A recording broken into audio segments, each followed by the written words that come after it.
আচ্ছা, বোঝা গেছে কি এটা? তাহলে আমরা একটা নর্মাল একটা জেনারেল কনক্লুশনে আপাতত আসতে পেরেছি, সেটা হচ্ছে যে সিস্টেমকে কখন আমি স্টেবল বলবো তার পোলের লোকেশন দেখে বা রুট অফ দ্য ক্যারেক্টারিস্টিক ইকুয়েশনের লোকেশন দেখে। কি সবাই বুঝতে পারছো এটা? হ্যাঁ স্যার। তাহলে এই যে এটাই হচ্ছে আমাদের রিজিয়ন অফ স্টেবিলিটি। এই রিজিয়নে থাকলে তবেই আমরা সিস্টেমটাকে স্টেবল বলতে পারবো। সেটাকে আমরা বলছি left half of the S plane. এটা হচ্ছে জে ওমেগা অ্যাক্সিস আর এটা হচ্ছে সিগমা অ্যাক্সিস। এটাকে আমরা বলি এস প্লেন বা সিগমা জে ওমেগা প্লেন। ওকে, তো এইটা হচ্ছে এইভাবে আমরা কনসেপ্ট অফ স্টেবিলিটি আগের দিন আমরা ডিসকাশন করেছি। এবার আমরা কিছু কিছু ক্রাইটেরিয়া দেখবো, যে ক্রাইটেরিয়া আমাদের বলে দেবে যে সবসময় তো এরকম পসিবল নয়। ধরো একটা বড় ইকুয়েশন আছে, যেমন ধরো ধরো এস টু দি পাওয়ার 5, আচ্ছা 4s two the power 5 plus 5s two the power 4 plus 3s cube plus 9s square plus 2s plus 25 equals to 0। হ্যাঁ, ধরো এটা একটা ক্যারেক্টারিস্টিক্স ইকুয়েশন। ক্যারেক্টারিস্টিক ইকুয়েশন কাকে বলে? আমি যদি জিজ্ঞেস করি তোমাদের ক্যারেক্টারিস্টিক্স ইকুয়েশন কাকে বলে, কি বলবে বলো তো? স্যার ট্রান্সফার ফাংশনের ডিনোমিনেটরের ইকুয়েশন। না হ্যাঁ তাই, ল্যাপ্লাস ট্রান্সফরমেশন অফ ডিনোমিনেটর। না, ট্রান্সফার ফাংশন এর ডিনোমিনেটরকে যদি আমরা 0 করে দিই, কেননা এর নিউমারেটরে যেমন একটা এস এর ফাংশন রয়েছে, ডিনোমিনেটরেও একটা এস এর ফাংশন রয়েছে। তার মধ্যে নিউমারেটরের টা নয়, ডিনোমিনেটরেরটা যদি আমরা 0 করি, তাহলে যে ইকুয়েশনটা তৈরি হয় সেটাই হচ্ছে ক্যারেক্টারিস্টিক্স ইকুয়েশন। যেমন অ্যাকচুয়ালি এইটার জন্য এইটা একটা সিস্টেম, যে সিস্টেমটা ডিনোমিনেটরে এটা ছিল, এবার সেটাকে 0 করাতে সেই সিস্টেমে ট্রান্সফার ফাংশন ক্যারেক্টারিস্টিক ইকুয়েশনটা আমরা পেলাম। এইভাবে বলতে পারি। এইবার আমি যদি বলি এটা অর্ডার কত আর টাইপ কত, বলতে পারবে কেউ? অর্ডার তো 5 হচ্ছে স্যার। অর্ডার 5 কেন? এটা তো 5, ওই যে ম্যাক্সিমাম এটা ডিগ্রিটা 5। হ্যাঁ, আর টাইপ? আর টাইপ আপনি বলেছিলেন যেন কি যেন এটা ওই টাইপের একটা বলেছিলেন, টাইপের একটু ক্লু দিন বলছি স্যার, একটু একটু বলুন ওই কি যেন বলেছিলেন, একটা ভুলে যাচ্ছি। One question I have asked, that is how many roots are there with 0 value, or how many roots are there at origin? শুধু যদি বলতাম how many roots are there, তাহলে অ্যান্সারটা কি হতো? Sir type 0 sir. কেন বলো? স্যার কোনো রুটস 0 মানে অরিজিনে নেই স্যার। কারেক্ট। তাহলে এর জন্য টাইপ ফাইন্ড আউট করার জন্য কোয়েশ্চেনটা সবসময় মনে রাখবে, how many roots are there with 0 value. এই ইকুয়েশনের কোনো রুটই 0 ভ্যালু নেই। 0 ভ্যালু থাকতে গেলে এরকম হতে হবে, না ধরো এরকম, এইটা যদি এই 25টা না থাকতো, এই 25টা না থাকতো, তাহলে কি হতো? তাহলে এসটা আমি কমন নিয়ে নিতাম, এস যেই কমন নিয়ে নিতাম সঙ্গে সঙ্গে এস এর একটা রুট 0 হয়ে যেত, তাহলে সেটা টাইপ 1 সিস্টেম হয়ে যেত। ঠিক ঠিক ঠিক, টাইপ 1 সিস্টেম হয়ে যেত। তাহলে এখানে এস এর কোনো ভ্যালুই, এই ইকুয়েশনটা সলভ না করেও আমরা বলে দিতে পারি যে এস এর কোনো ভ্যালু অন্তত 0 হবে না, আর সেই জন্য এটা টাইপ 0 সিস্টেম। যেমন আমরা বলেছিলাম যে টাইপ 2 সিস্টেম কিরকম, এটা টাইপ 2 সিস্টেম, কেননা এর দুটো রুট আছে, দুটো রুটই 0। ঠিক আছে, সিমিলারলি আমরা যদি বলি এইটা কত অর্ডার সিস্টেম, কত টাইপ কত, এই সিস্টেমটার অর্ডার কত, টাইপ কত? সেকেন্ড অর্ডার, এই fourth order type 2। Fourth order type 2 system, মানে এখানে স্কোয়ারটা কমন নিয়ে নিতে পারি, তাহলে এটা fourth order type 2 system, correct. Similarly আমরা যে এখানে ইকুয়েশনটা লিখেছি, এটা fifth order type 0 system, fifth order type 0 system. এবার এই ফিফথ অর্ডার টাইপ 0 সিস্টেমের আমি স্টেবিলিটি অ্যানালিসিস করছি। খুব ভালো। তো স্টেবিলিটি অ্যানালিসিস করার দুটো উপায় আছে। একটা কি না, একটা হচ্ছে যে আমি দেখবো এর ওপর, এই সিস্টেমটার ওপর ইম্পালস ইনপুট দিয়ে দেখবো যে তার আউটপুটটা 0 হয়ে যাচ্ছে কিনা কিছুক্ষণ পরে, বা 0-র দিকে টেন্ড করছে কিনা, তাহলে বলতে পারবো অ্যাসিম্পটোটিক্যালি স্টেবল। অথবা আমি আরেকটা উপায় হচ্ছে আমি এখানে স্টেপ দেবো, মানে বাউন্ডেড ইনপুট দেবো, দেখবো যে আউটপুটটা বাউন্ডের মধ্যে থাকছে কিনা। কিন্তু সেটা তো আমরা আর করবো না বলেছি। আমরা যেটা এখন আমাদের যে টেকনিকটা আমরা অ্যাডপ্ট করলাম সেটা হচ্ছে যে আমরা দেখবো যে ক্যারেক্টারিস্টিক ইকুয়েশনের রুট গুলো সবকটা লেফট হাফে আছে কিনা। তো কটা রুট আছে এর, এই যে ক্যারেক্টারিস্টিক ইকুয়েশনে কটা রুট রয়েছে? 5টা। 5টা, যেহেতু অর্ডার সেই জন্য 5টাই রুট, তাই তো? 5টা রুটস এখানে আছে, তাহলে 5টা রুটস যে লেফট হাফে আছে কিনা বুঝবো কিভাবে? তাহলে এই ইকুয়েশনটাকে আমাকে সলভ করতে হবে। কি বুঝতে পেরেছো? কিন্তু এই ইকুয়েশনটা কি সলভ করতে পারবে তোমরা এই মুহূর্তে? বলো।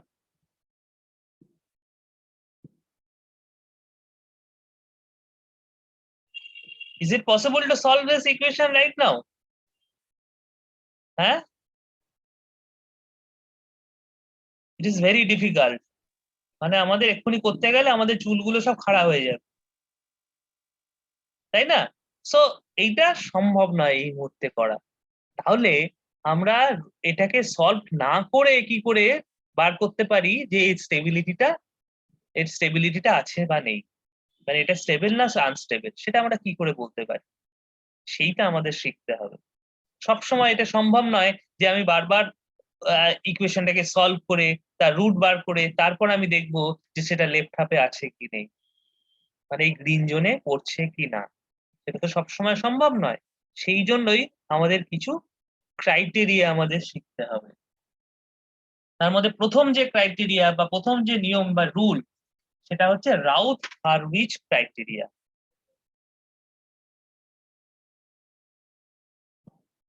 Routh Harwich criteria.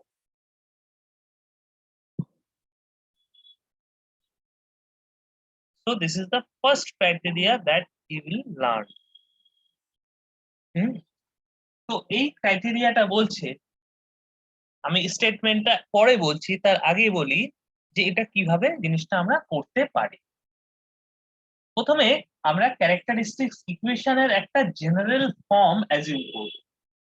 হ্যাঁ, এবং সেটা ওই ধরো ফিফথ অর্ডার সিস্টেমে ধরো a0 a to the power s to the power 5, a1 s to the power 4, a2 s to the power 3 by s cube, a square s a5 equals to 0। মানে আমরা ওই আগের ট্রান্সফার ফাংশনটাই নিয়েছি, শুধু ওখানে number গুলো না লিখে, কনস্ট্যান্ট গুলো না লিখে আমি a0 a1 a2 a3 এইভাবে লিখি। ঠিক আছে, তাহলে এটাই হচ্ছে আমার এখানে ক্যারেক্টারিস্টিক্স ইকুয়েশন, এটাই হচ্ছে আমার ক্যারেক্টারিস্টিক্স ইকুয়েশন, CH ইকুয়েশন, তাই তো? এবার এই CH ইকুয়েশনটা আমরা কি বলেছি, সলভ করব না। সলভ না করে আমরা কি করে বার করতে পারি?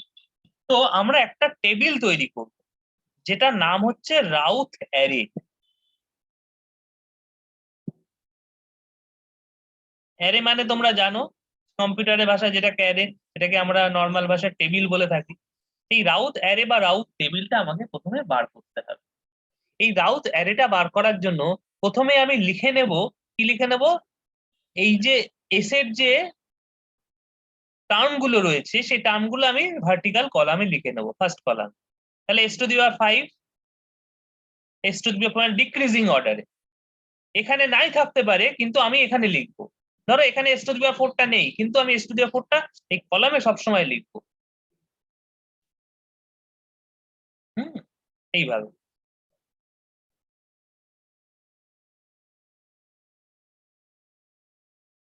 কি সব লিখেছি তো আমরা? 5টাই লিখেছে তো। এখানে 6টা কেন হচ্ছে, তার কারণ হচ্ছে একটা তো এখানে s টু দি পাওয়ার 0 আছে, যেটা s টু দি পাওয়ার 0 মানে 1, সেজন্য s টু দি পাওয়ার 0 অবধি আমরা লিখে নেব। তারপর প্রত্যেকটা পাশে এরকম একটা করে কোলন বসাবো।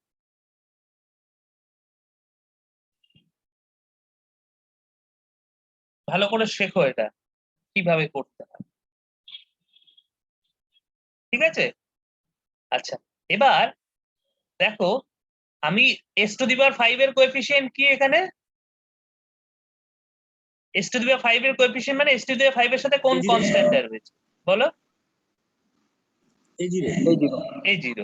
তাহলে a0টা আমি ওখানে লিখবো। এবার হ্যাং করে গেছে। তাহলে a0। নেক্সট একটু গ্যাপ দিয়ে আমরা লিখবো যে একটা স্কিপ করে আরেকটা, মানে একটা স্কিপ করে আরেকটা লিখতে গেলে নেক্সট কনস্ট্যান্ট কোএফিসিয়েন্টটা কি আসবে? A2 a2। আরেকটা স্কিপ করে আরেকটা A4 a4। এইভাবে লিখে নেবো, ঠিক আছে? Next s to the power 4 এর কোএফিসিয়েন্ট কি? a1 স্কিপ করলাম, a3 স্কিপ করলাম, a5। এবার যদি বাই চান্স a5টা না থাকতো আমি 0 লিখতাম, বুঝতে পেরেছো? এইরকম যদি না থাকে, না থাকা মানে হচ্ছে সেটা 0 ভ্যালু রয়েছে, ঠিক আছে? এইবার এক্স কিউবের কোএফিসিয়েন্টটা প্রথম দুটো, তাহলে রো এরকম ভাবে আমরা লিখে নেব, যেটা আছে সেটা দিয়েই প্রথম দুটো রো আমরা বানিয়ে নেব। পরের রো গুলো আমাকে ডিরাইভ করতে হবে, বুঝতে পেরেছো? পরের রো গুলো আমাকে ডিরাইভ করতে হবে। ডিরাইভ করার নিয়মটা হচ্ছে এই বক্সিং রুল, মানে কি প্রথমেই বাঁ হাতের আগে মাল্টিপ্লিকেশনটা করতে হবে। মানে a1 এর সাথে a2 মাল্টিপ্লাই করব, তারপরে a3 এর সাথে a0 মাল্টিপ্লাই করব, করে দুটো মাইনাস করে দেবো। মানে এখানে কি লিখবো? a0 a3, সরি উল্টো করলাম, প্রথমে কোনটা করব? দেখো, হ্যাঁ minus A0 A3 a1 a2 সেটা first step, minus a0 a3 divided by a1। এবার কোনটাতে ডিভাইড করছি? ঠিক এর ওপরে যেটা রয়েছে,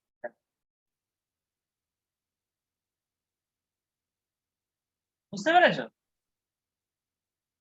তাহলে a1 a2 minus a0 a3 by a1।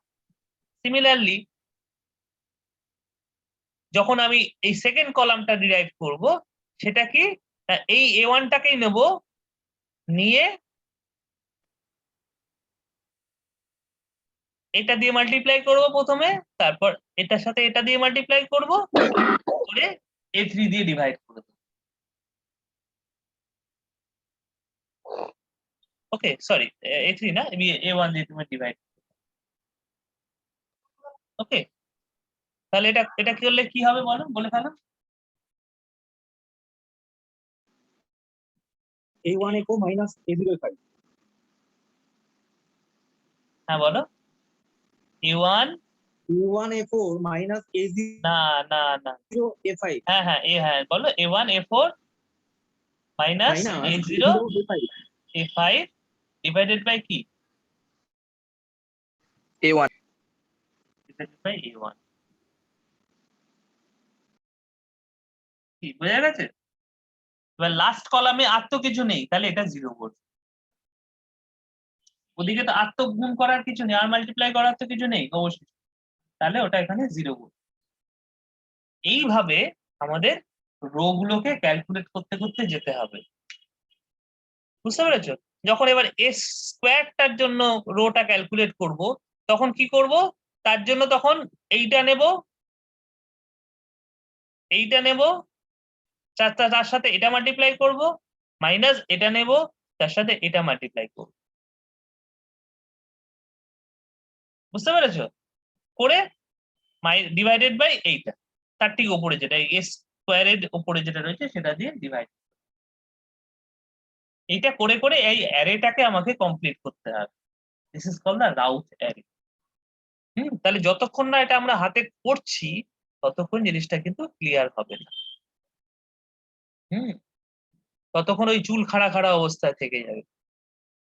তাহলে আমরা ওই এই এক্সাম্পলটার জন্য একবার করে দেখি কি হয়। তাহলে এই এক্সাম্পলটার যদি আমরা করতে থাকি,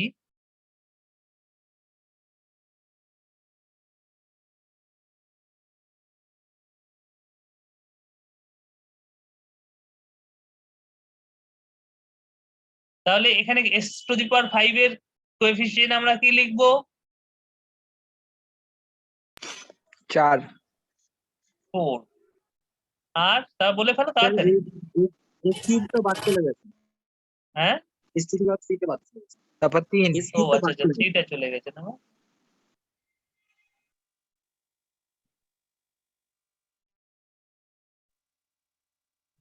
আচ্ছা বলে ফেলো, তারপরে 4 এর পরে 4 এর পরে কি আসবে? 3 হবে 3। 4 এর পরে 3, তারপর 2। 4 3 2। আচ্ছা, তারপরে s⁵ কি লিখবো? 5। 5, তারপরে 9। তারপর 25। কারেক্ট। আচ্ছা, এইবার s³ এর কোএফিসিয়েন্ট আমরা কিভাবে ক্যালকুলেট করব? 15 5 minus into 3 minus 4 into 9 divided by 5, মানে কত হবে এটা? 11/5। করে দেখেছো ঠিকঠাক? 11 হচ্ছে নাকি? ভালো করে 21। মাইনাস 21/5 নাকি Minus মাইনাস 21/5। মাইনাস 21/5? আচ্ছা, তারপরেরটা তাহলে এটা আমরা ইরেজ করে লিখে দিতে পারি মাইনাস 21/5। যারা এখনো শুরু করোনি খাতায় কলমে শুরু করো, কেননা এটা যদি মিস হয়ে যায় আর কিন্তু এটা বুঝতে পারবে।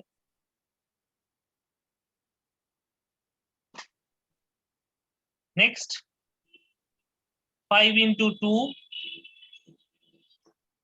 minus 4 into 25 divided by 5 কত হচ্ছে? হ্যাঁ, -18। -80 দেখে নিয়েছো করে? -18। আমি কিন্তু চেক করছি না। তাহলে হ্যাঁ, -18, থার্ড কলামটা 0 হবে। এবার s² এর কোএফিসিয়েন্ট কি হবে? ক্যালকুলেটর লাগবে, আমি সেই জন্য সবাইকে বলি আগে ক্যালকুলেটর নিয়ে বসো। -21/5 into 9 minus of -18 into 5 divided by -21/5। এটা করলে কি হবে?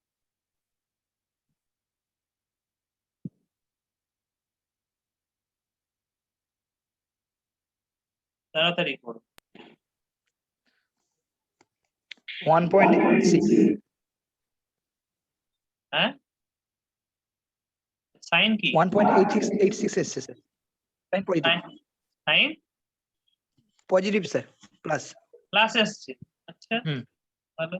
তো এই সমস্ত সাইন গুলো প্লাস কি করে হবে স্যার? মাইনাস হবে তো। ওই জন্য বললাম ভালো করে চেক করো। নিচে নেগেটিভ সাইন আছে যেটা দিয়ে ডিভাইড করছো, উপরেরটা তো অলরেডি পজিটিভ আছে মনে হয়। হ্যাঁ, নিচে নেগেটিভ, উপরেরটা পজিটিভ। উপরে প্লাস 90 হয়ে মাইনাস, যাবে কিন্তু নিচে ভালো করে এটা দেখো, দেখে তবে বলো। You check your calculation. প্রথম ভুল হতেই পারে, অসুবিধা কিছু নেই, আরেকবার চেক করে নাও। আমার -12.43। আমি ক্যালকুলেটরে করছিলাম। আচ্ছা, আরেকজন বলো দেখি, মেজরিটি।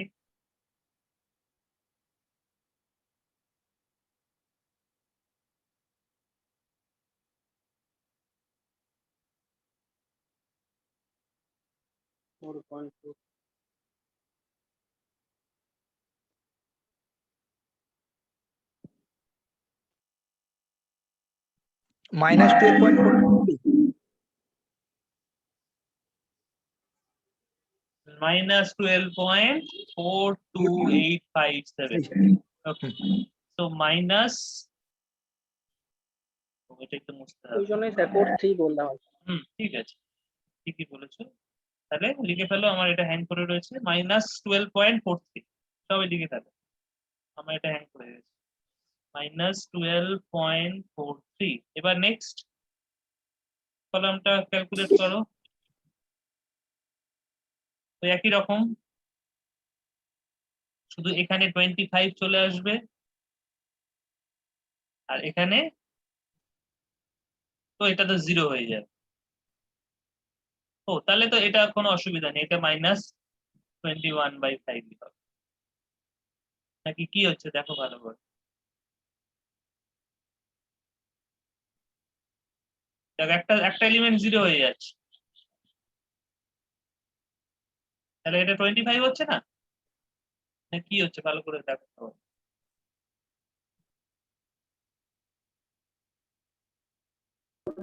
হ্যাঁ স্যার 25 হচ্ছে। 25 হচ্ছে। প্লাস না মাইনাস? Plus plus. প্লাস 25। এবার এটা তো 0। নেক্সট s⁻1 এর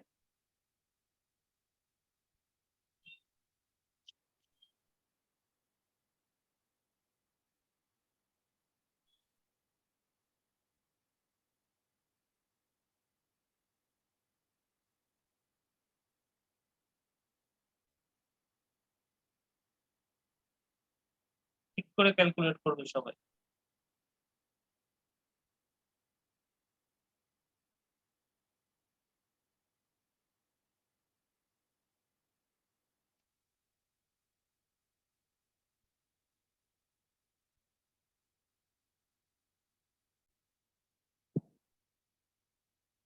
ক্যালকুলেটর নিয়ে বসলে কতক্ষণ লাগবে?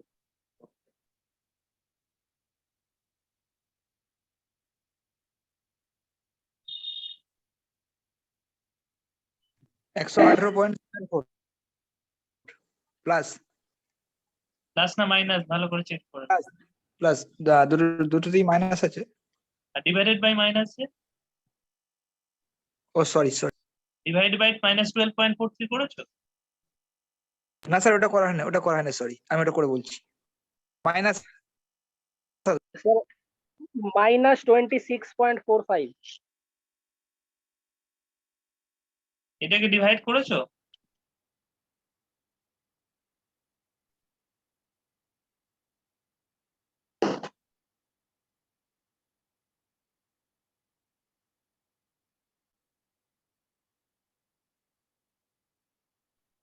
-21/5 -12.43 দিয়ে ডিভাইড করেছো তো?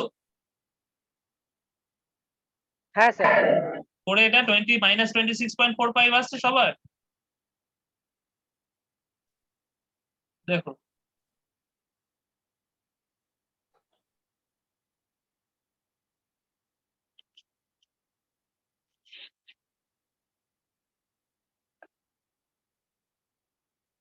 কি এসছে তো সবার ঠিকঠাক?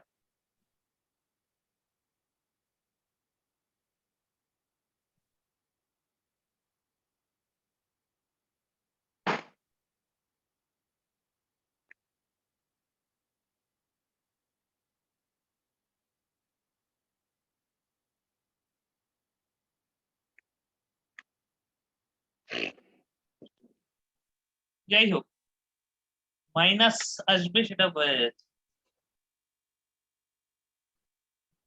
26.4%। মাইনাস তো? হ্যাঁ মাইনাস স্যার। তাহলে এই হচ্ছে আমাদের অ্যারেটা কমপ্লিট। এই এলিমেন্ট গুলো লেখার দরকার নেই, কারণ এগুলো সবকটাই জিরো হবে। আর এই এলিমেন্টটা কেন জিরো হলো, তার কারণ হচ্ছে এই এলিমেন্টটা এখানে চলে আসবে, কারণ এই এলিমেন্টটা জিরো আছে তাই। বুঝতে পারলে, যখনই এই ডান দিকের নিচের এলিমেন্টটা জিরো থাকবে তখন ওই ডান দিকের ওপরের এটা ডাইরেক্ট এখানে কপি হয়ে যাবে। তোমরা করেও দেখতে পারো, নিয়ম অনুযায়ী করেও দেখতে পারো, এটাই হবে। কি সবাই বুঝতে পারছো তো এটা? তাহলে এইটা হচ্ছে আমার রাউথ অ্যারে কমপ্লিট হলো। Routh array for the problem, যে প্রবলেমটা আমরা নিয়েছি কনসিডার করছি তার জন্য রাউথ অ্যারেটা হচ্ছে এইটা। তাহলে প্রবলেম পেলে প্রথমে আমাকে রাউথ অ্যারেটা বানিয়ে ফেলতে হবে। এটা একটু আমি একটা আরবিটারি একটা ট্রান্সফার ফাংশন নিয়েছি, হ্যাঁ, এটা কোনো বইয়ের প্রবলেম না, এটা জাস্ট আমার মনে হয়েছে তাই আমি প্রবলেম নিয়েছি। বইতে যখন থাকবে বা তোমাদের প্রবলেম পরীক্ষায় যখন প্রবলেম আসবে অনেক সময় দেখবে এত ক্যালকুলেশন থাকবে না, হচ্ছে ইজি ক্যালকুলেশন থাকবে। যাই হোক, তো থাকলেও আমাদের কোনো অসুবিধা নেই, আমরা যদি নিয়মটা জানি তাহলে যে কোনো ক্যারেক্টারিস্টিক্স ইকুয়েশনের জন্যই আমরা অ্যাপ্লাই করতে পারবো। তো এখানে এবার আমাদের যেটা অবজার্ভ করতে হবে সেটা হচ্ছে the first row of the for the first column of the Raut array. So that we have to now observe.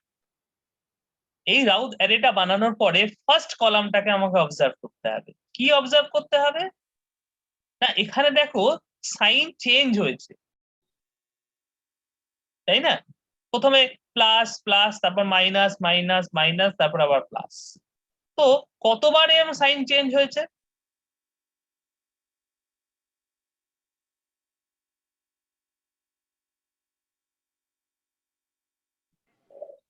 How many? তিনবার। ভালো করে দেখে তারপর বলো।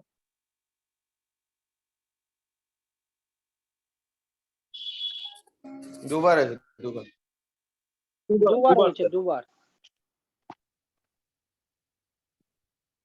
কি কোনটা ঠিক? দুবার স্যার। দুবার স্যার, দুবার কনফার্ম। যে তিনবার বলছো কেন বলছো?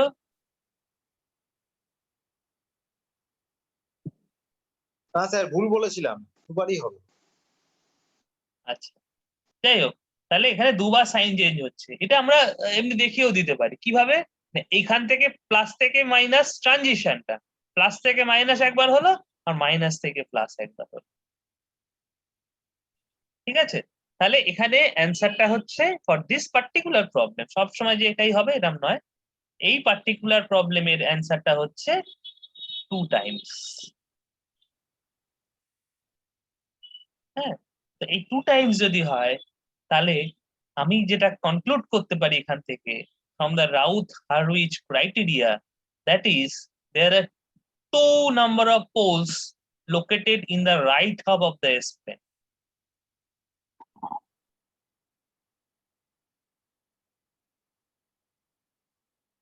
Are located in the right hub of the S-plane. তো এইটা হচ্ছে আমার inference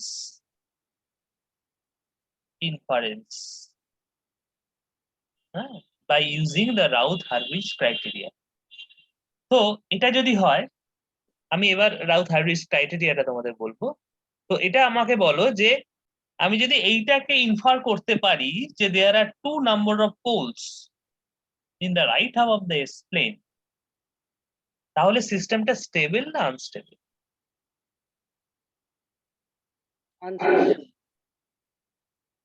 For stability, how many roots should be there in the right half of the S-plane? For stability, no root. No. no roots, zero roots, no roots, তাই তো? Correct. থাকার কথা। No roots should be on the right half of the S-plane. So here already 2 roots are there on the right half of the S-plane. So straightforward, it is unstable. So this is our decision. Okay, বোঝা গেছে? So this is how we can conclude, we can infer something about the stability from the Routh-Hurwitz criteria. Okay, now you write down. I think you have understood what is Raut-Hurwitz criteria. So you now Sir, just bolo. Sir right half কেন হলো একটু please বলবেন?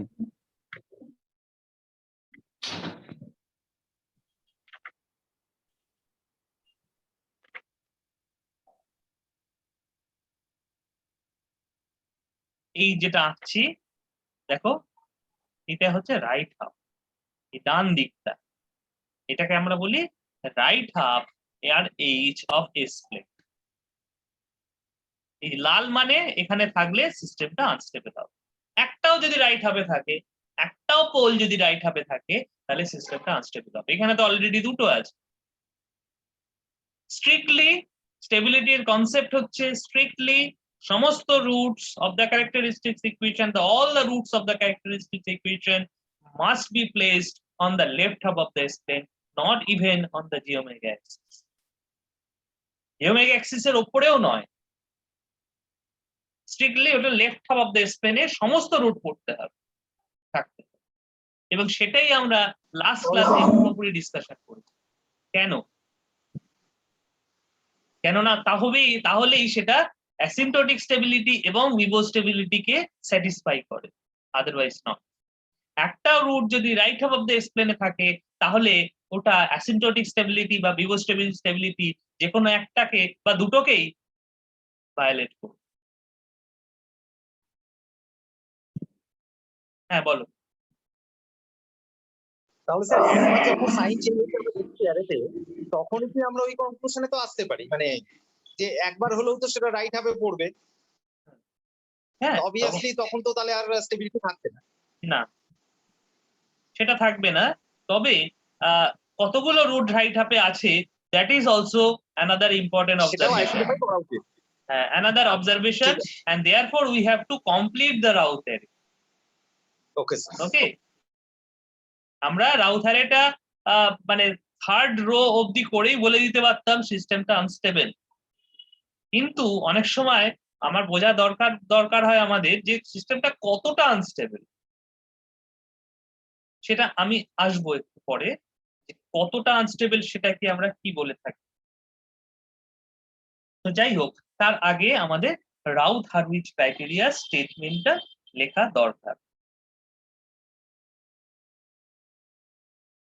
তাহলে স্টেটমেন্টটা কিন্তু স্টেটমেন্টই হয়, নিজে statement লিখলে হবে না। দ্য ক্যারেক্টারিস্টিক্স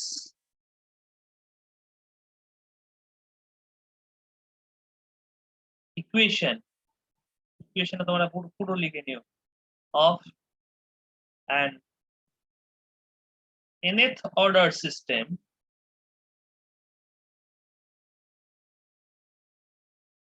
is, sorry এটা Q, ক্যারেক্টারিস্টিক ইকুয়েশনটাকে আমরা QS দিয়ে লিখি। nth অর্ডার হলে কি হবে, a0 x two the power n দিয়ে শুরু হবে। যেমন আমাদের এখানে n টা হচ্ছে 5, সিমিলারলি তারপরে কোএফিসিয়েন্ট হবে a1, কিন্তু s to the power n-1, মানে এখানে n-1 টা 4। সিমিলারলি এটা একটা সিরিজ, এটা চলতে চলতে s to the power a to the power s to the power 1 এ গিয়ে শেষ হবে, তারপরে আরেকটা কোএফিসিয়েন্ট থাকবে, সেটা হচ্ছে an ইকুয়ালস টু 0। তাহলে এইটা হচ্ছে ক্যারেক্টারিস্টিক্স ইকুয়েশনটা, এটা জেনারেলাইজড nth অর্ডার সিস্টেমের জন্য। Okay, so for the stability of this system, it is necessary and sufficient that the n determinant formed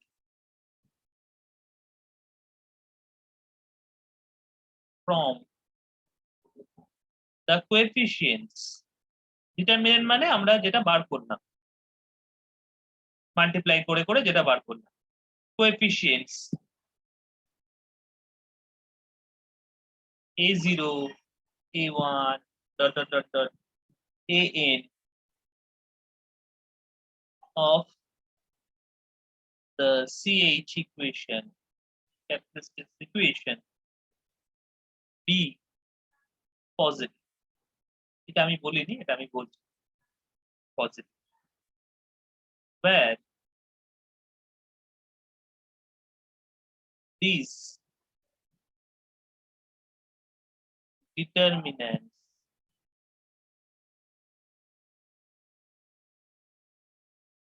are taken as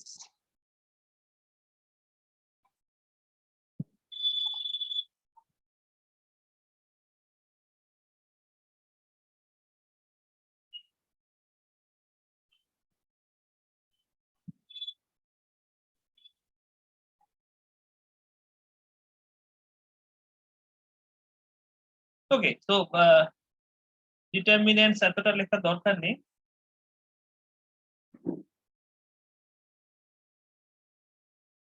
তো এটা আমরা একটু ছোট করে দিচ্ছি, but determinants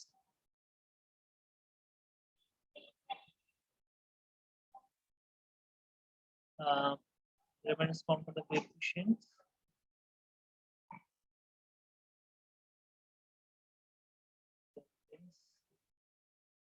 are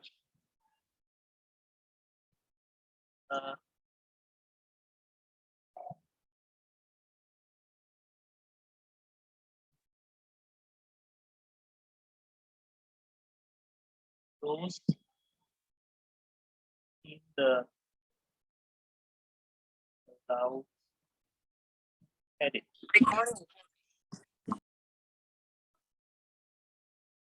Okay.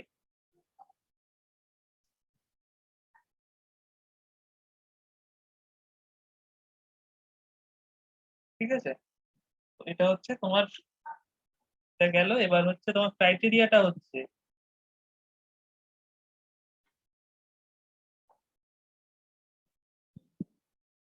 for a system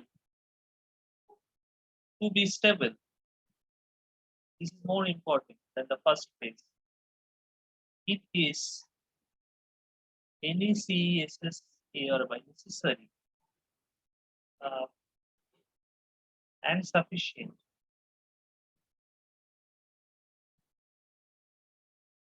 that each term of the first column of route array of the CH equation be positive. If is 0 greater than 0, if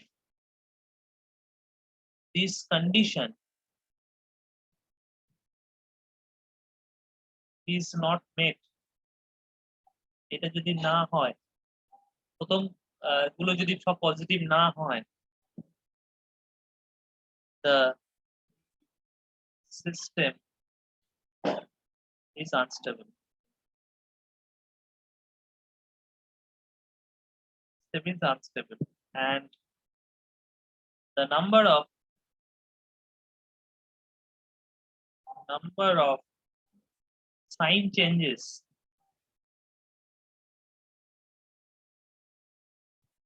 of the terms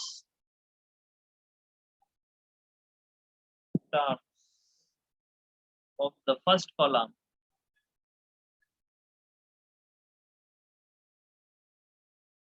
of route array, shortly route array, corresponding to the number of roots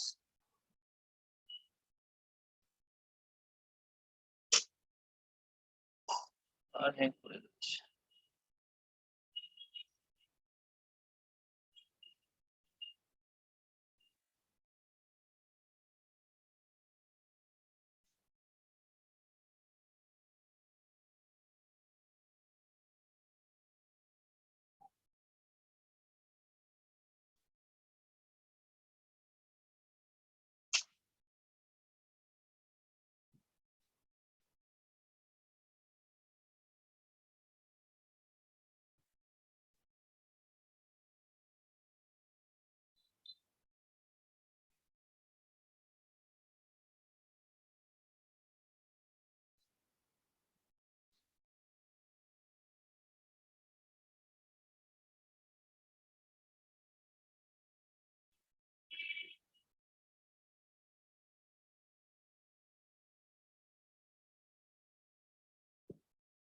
বুঝতে পেরেছো?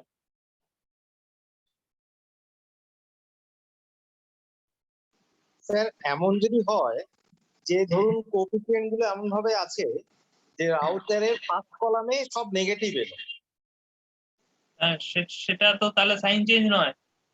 না sign change নয়, সেইটাই তো ভাবছি যে তাহলে সেটা কি হবে, তখন তো আর সাইন চেঞ্জ হলো না, মানে লেফট হাফেই থাকবে তাহলে সব। হ্যাঁ, সাইন চেঞ্জ হতে হবে। এখানে বলেছে আমরা পজিটিভ কখন দেখবো, যখন এই জিরোটা পজিটিভ। তুমি যেটা বলছো সেখানে এই জিরোটা নেগেটিভ, তাহলে এই জিরোটা যদি নেগেটিভ হয় তাহলে আমাকে খুঁজতে হবে যে সমস্ত নেগেটিভ আছে কিনা। এখানে পজিটিভ কথাটা বলেছে কার জন্য, যখন এই জিরোটা পজিটিভ। তুমি যে কন্ডিশনটা বলছো যেখানে এই জিরোটা নেগেটিভ, তাহলে এই জিরোটা নেগেটিভ হলে আমাকে দেখতে হবে সমস্ত ফার্স্ট কলামের সমস্তগুলোই নেগেটিভ আছে কিনা, তবেই সিস্টেমটা স্টেবল হবে। এবার যদি কোনো একটা পজিটিভ হয় বা কোনো একটা সাইন চেঞ্জ থাকে তাহলে না, তাহলে তো আর সিস্টেমটা হলো না, আনস্টেবল। তাহলে তো রাইট হাফে পড়ে গেল, তাহলে তো আর হবেই না। So this is the criteria, main portion of the criteria.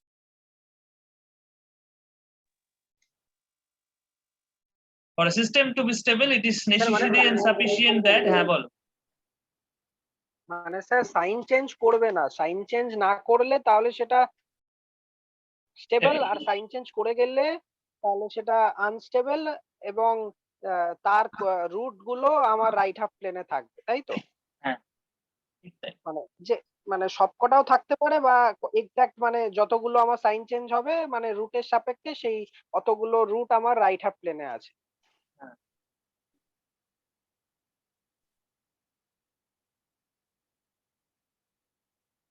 বোঝা গেছে তো? এবার আমি কিছু জিনিস দেখাবো যে সব সময় না আমাদের এতটা স্ট্রেট ফরওয়ার্ড হয় না, মানে অনেক সময় দেখবো যে ঠিক ওই যে ফার্স্ট এলিমেন্ট গুলো রাউট অ্যারেটা ক্যালকুলেশন করতে একটু আমাদের সমস্যা হচ্ছে। কিছু কিছু কেসে আমাদের রাউট অ্যারেটাই ক্যালকুলেট করতে সমস্যা হয়। যেমন একটা আমি স্পেশাল কেস এখানে দেখাচ্ছি।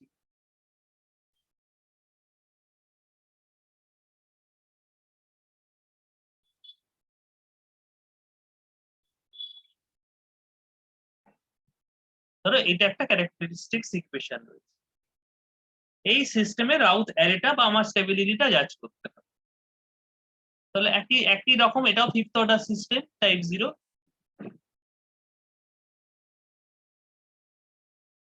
করে ফেলো তাড়াতাড়ি, এটা ছোট আছে।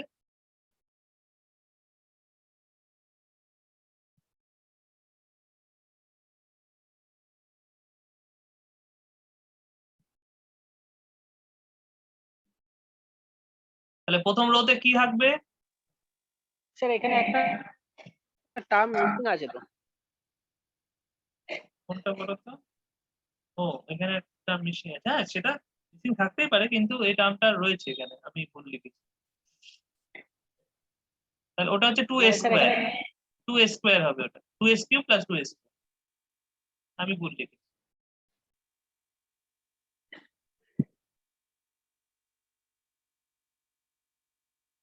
যদি মিসিং থাকতো ওই জায়গাটা 0 লিখতে, কিন্তু এখানে প্রবলেমে রয়েছে, আমি ভুল লিখেছি। আচ্ছা, তাহলে প্রথমটা কি হবে? 1 2 3। পরেরটা কি হবে? 1 2 5। এবার এটা কি হবে? এস কিউবের ফার্স্ট এলিমেন্টটা কি হবে? 0 চলে আসছে তো। 0 এলো। তারপরেরটা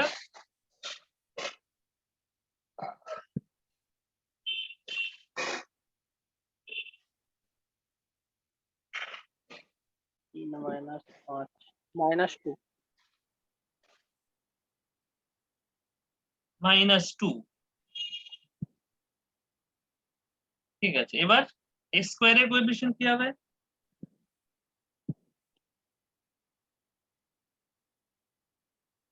ইনফিনিটি চলে আসবে তো, 0 দিয়ে ভাগ করবো কি করে?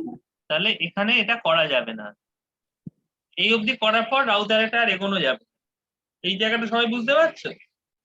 এটা আগে দেখো। হুম। কোনো একটা এলিমেন্ট, ফার্স্ট কলামের কোনো একটা এলিমেন্ট যদি 0 হয়,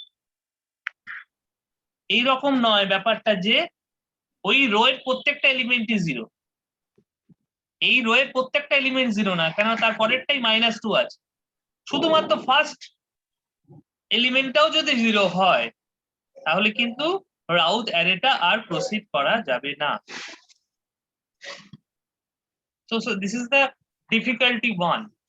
You can count as a difficulty. So this is the difficulty one,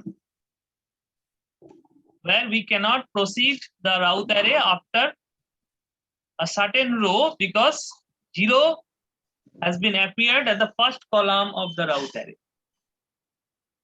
So what should we do for these cases?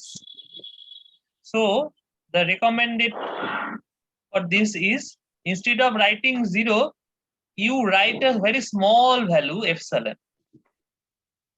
And এটা epsilon লিখলাম, হ্যাঁ, যেটা 0 নয়, যেটা দিয়ে আমি ডিভাইড করতে পারি। তাহলে এবার আমরা ক্যালকুলেট করি, এবারে দেখি কি হয়। এবার তো ক্যালকুলেট করা যাবে। epsilon স্যার এখানটা স্যার কি 0 না লিখে এপসাইলন লিখবো? হ্যাঁ, 0 না লিখে epsilon লিখছি, অন্তত ক্যালকুলেশনটাকে এগিয়ে নিয়ে যাওয়ার জন্য, আর কিছু না। তাহলে স্কয়ারের কোএফিসিয়েন্ট এবার লিখতে পারবো না আমরা? কি হবে স্কয়ারের কোএফিসিয়েন্ট? 2 epsilon, বলে ফেলো তাড়াতাড়ি। 2 epsilon plus 2 2 epsilon plus 2 by epsilon. by epsilon.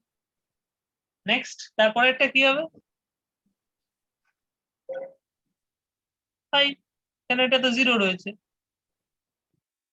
কি তাই না? হুম হুম by এবার s টু দি পাওয়ার 1 এর হ্যাঁ। কোএফিসিয়েন্টটা কি হবে?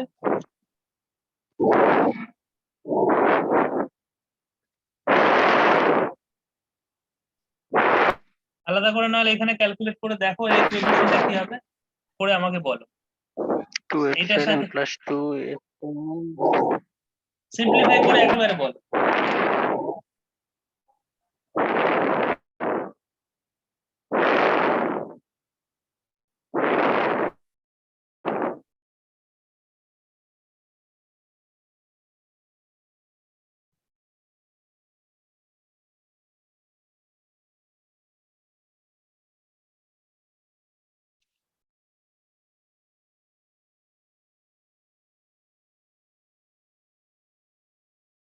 বলো -4 -4 by epsilon -5 epsilon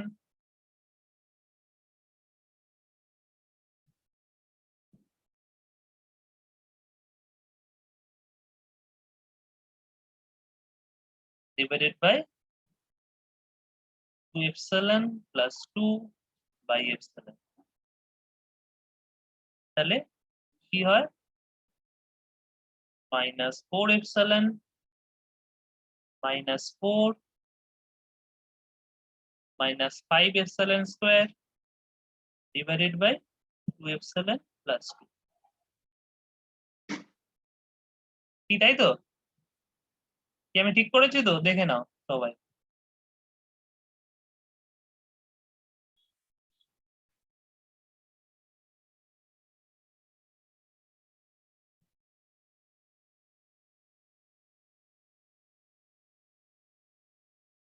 hmm, R s to the পাওয়ার 0 এর কোএফিসিয়েন্ট হবে 5, মানে এটা এখানে চলে আসবে। তাহলে তিনটে এখানে রো থাকছে যেখানে ফার্স্ট গুলো এপসিলন দিয়ে রয়েছে।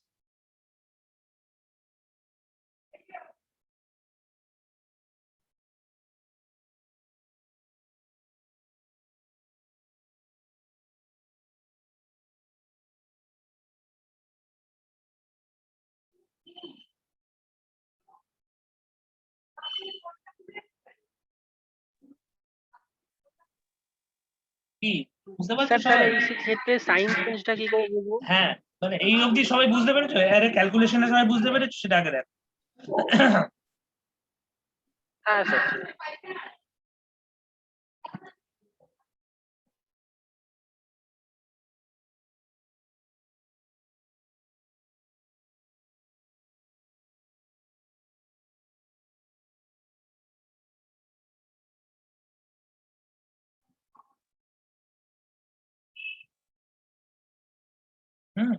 আচ্ছা এবার তোমরা লিমিট পড়েছিলে, লিমিট মনে আছে?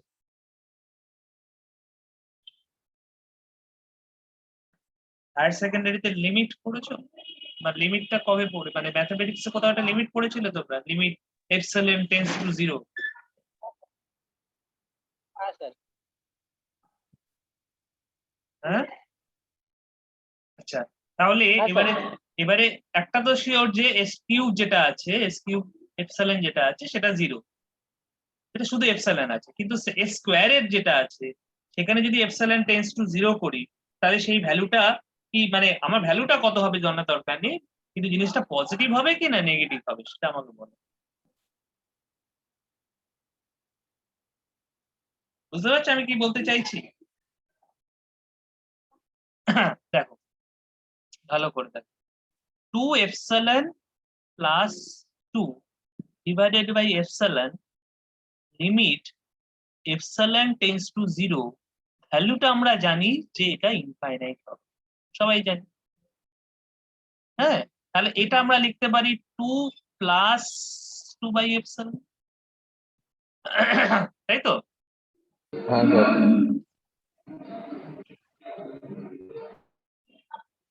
আচ্ছা এইবার এখানে এই 2 বাই epsilonটা তো ইনফাইনাইট, তাহলে এই হ্যাঁ, ভ্যালুটা কি মানে প্লাস ইনফাইনাইট না মাইনাস ইনফাইনাইট সেটা কি আমরা বলতে পারবো? হ্যাঁ স্যার, প্লাস। প্লাস, তাহলে এইটা আমাকে একটা পজিটিভ সাইন দিচ্ছে, কি তাই তো? হ্যাঁ হুম হুম। তাহলে এটা আমাকে একটা পজিটিভ সাইন দিচ্ছে, মানে এই অবধি কোনো সাইনের চেঞ্জ নেই, সাইনের চেঞ্জ নেই, কিন্তু এস টু দি পাওয়ার 1 একটা যদি আমরা লিমিট বসাই, কি তোমরা লিমিট পড়েছো তো আগে না পড়োনি কোনো, সেটা আমাকে বলো, এই লিমিটটা হ্যাঁ, বুঝতে পড়েছি। পারছো? হ্যাঁ হ্যাঁ স্যার। স্যার। এখানে ওর এপসিলনটা মিস হয়ে গেছে, 4 epsilon minus 4 minus 5 epsilon square by 2 epsilon plus 2। আচ্ছা এখানে আমরা কি epsilon 0 বসাতে পারি না? পারি স্যার। তাহলে উপরেরটা কি হচ্ছে? -4, -4, নিচেরটা নিচে তাহলে +2, লিমিটিং ভ্যালু কত হচ্ছে? -2। নেগেটিভ হয়ে গেল। তাহলে এটা নেগেটিভ হয়ে গেল। তাহলে এবার আমি যদি বলি how many sign change, whether the system is stable or unstable, first decision, সিস্টেমটা স্টেবল না আনস্টেবল? হ্যাঁ আনস্টেবল, স্ট্রেট ফরওয়ার্ড এটা আনস্টেবল, কেননা সাইন চেঞ্জ হয়েছে। এবার যদি বলি how many sign changes are there, দুটো হচ্ছে স্যার। দুটো, কারেক্ট, দুটো। কেননা পজিটিভ থেকে নেগেটিভ হয়েছে, আবার লাস্টে আবার গিয়ে নেগেটিভ আবার পজিটিভ হয়ে গেছে, এইটা আবার পজিটিভ হয়ে গেছে, মানে there are two sign changes. So this to this one sign change and this to this another sign change. So two sign changes are there. Therefore, distinctly there are two roots at the right half of the S-plane. So how many roots have it in the left half of the S-plane? আমি যদি ঘুরিয়ে জিজ্ঞেস করি কতগুলো three roots are there in the left half of the S-plane. So সেইটা আমার খুব একটা দরকার নেই, কেননা দুটো রুট যদি রাইট হাফে চলে যায় তাহলে সিস্টেমটা আনস্টেবল হয়ে যাবে। ঠিক আছে, তো এটা হচ্ছে ডিফিকাল্টি 1। ডিফিকাল্টি 2 সেটা আমি অত আজকে টাইম পাবো না, আজকে অলরেডি 8:10 হয়ে গেছে।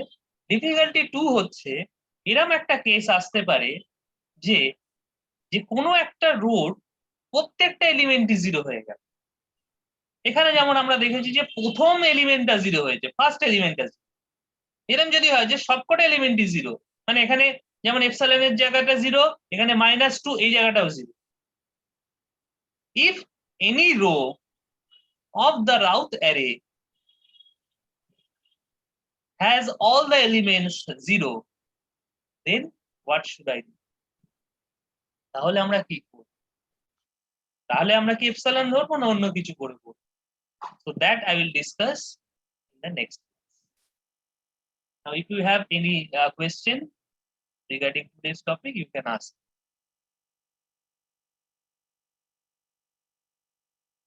বলো।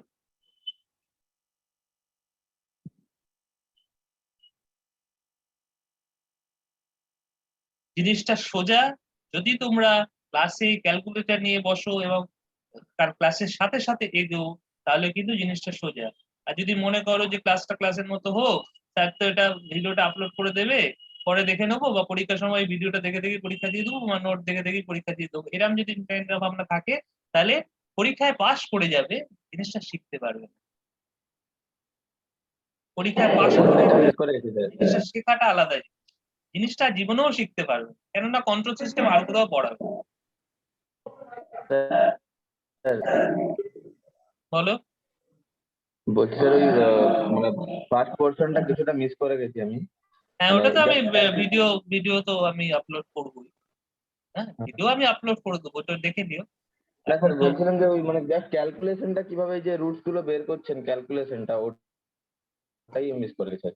যে আপনি যে অ্যারেটা বের করছেন, হ্যাঁ, অ্যারেটা, ওই portionটা- হ্যাঁ অ্যারেটা বার করার টেবিলটা আমি এখানে একটা এক্সাম্পল দিয়ে করে দিয়েছিলাম।